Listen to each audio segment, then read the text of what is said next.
अभी तक आपने और हमने स्कूल नहीं या सड़क नहीं तो वोट नहीं के नारे लगाते हुए कई बार सुने हैं, जिसमें संबंधित गांव की जनता या नागरिक परेशान होकर यह कदम उठाते हैं जिससे शासन प्रशासन का ध्यान उनकी तरफ आकर्षित हो सके। अधिकांशतः ऐसे मामले दूरस्थ अंचलों से सामने आते हैं, लेकिन जिला मुख्यालय में वोट नहीं देने का जो मामला सामने आया है वह एमपीईबी विभाग से जुड़ा हुआ है। दरअसल धर्मटेकड़ी क्षेत्र में फर्स्ट स्टेप स्कूल के समीप स्थित निवासी सालों से लो वोल्टेज का दंश झेल रहे हैं, जिसके चलते कई बार उनके विद्युत उपकरण भी खराब हो चुके हैं। इसकी शिकायतें एमपीईबी ऑफिस में किए जाने के उपरांत भी समस्या का समाधान नहीं हुआ है, जिससे मजबूर होकर यहाँ के रहवासियों ने वोल्टेज नहीं तो वोट नहीं के पोस्टर अब चस्पा कर दिए हैं। वार्ड के रहवासी रवि चौहान ने शिकायत में बताया कि एमपीईबी द्वारा यहाँ टीसी कनेक्शन प्रदान किए गए हैं। आए दिन यहाँ वोल्टेज की समस्या बनी रहती है। इस संबंध में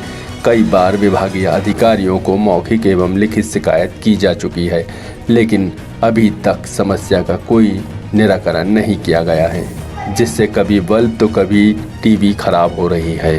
इस संबंध में उनका और क्या कहना है आपको सुनाते हैं। इस एरिया में वोल्टेज की बहुत ज़्यादा परेशानी हो रही है, मतलब कम से कम 50 से 60 घर है जिनमें ये समस्या हो ही रही है। आए दिन बल्ब खराब हो जा रहे हैं, स्विचेस जल जा रहे हैं, प्लगों में शॉर्ट हो जा रहे हैं, पंखे खराब हो चुके हैं। आपका एलईडी ये लाइट स्ट्रीट लाइट जो लगाई है मैंने वो खराब हो चुकी है।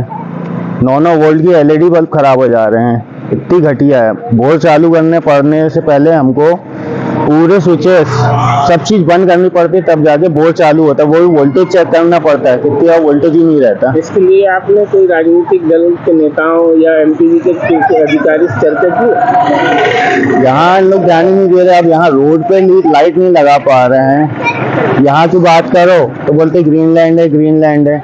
ग्रीनलैंड है तो फिर हमने टीसी परमिशन क्यों दी? टीसी परमिशन नहीं देनी चाहिए थी आपको। ये नो वोल्टेज नो वोट इसलिए लगाया है कि या तो प्रशासन इधर वोल्टेज की प्रॉब्लम सॉल्व कर ले, ट्रांसफार्मर लगेगा उसको लगा दे, कैपेसिटी बढ़ा ले, क्योंकि जिस हिसाब से घर बन रहे हैं उस हिसाब से वोल्टेज ड्रॉप हो गई होगा, तो उसको ठीक कर ले। नहीं तो फिर ये होगा कि चुनाव में वोट ही नहीं होंगे इस एरिया में।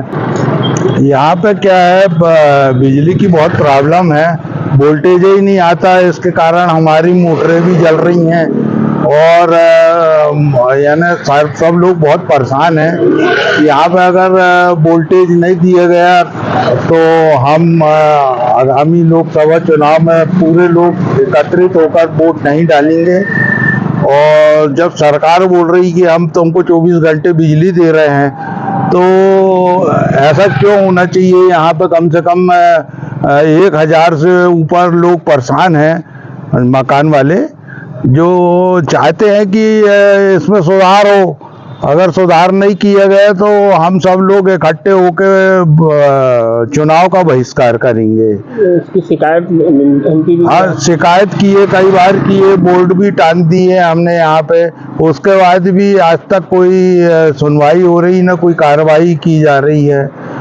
हमारा इस चैनल के माध्यम से एक निवेदन है कि ये लोग सतर्क हो जाए। अगर इन लोगों ने नहीं दिया तो ये बात तो तय है कि हम लोग परेशानी जो झेल रहे हैं इसका परिणाम सरकार को भुगतना पड़ेगा। तो निश्चित रूप से क्षेत्र में अगर ग्रामीण अंचल की परेशानी हो या शहरी अंचलों की, तो ऐसी स्थिति में विभागीय अधिकारियों को ध्यान देना जरूरी है। जहां एक और नगरीय क्षेत्रों में और निगम क्षेत्र में की जनता सभी किस्म के टैक्स पटा रही है, तो उन्हें सुविधाएं भी सभी किस्म की मिलनी चाहिए। अब देखना यह होगा कि इस संबंध में आला अधिकारी कब और क्या कदम उठाते हैं। क्षेत्रवासियों की समस्या जस की तस रहती है या फिर समस्या का निराकरण होता है, तब तक इंतजार करना होगा। चाणक्य केसरी टीवी के लिए सहयोगी जीशान शेख की रिपोर्ट।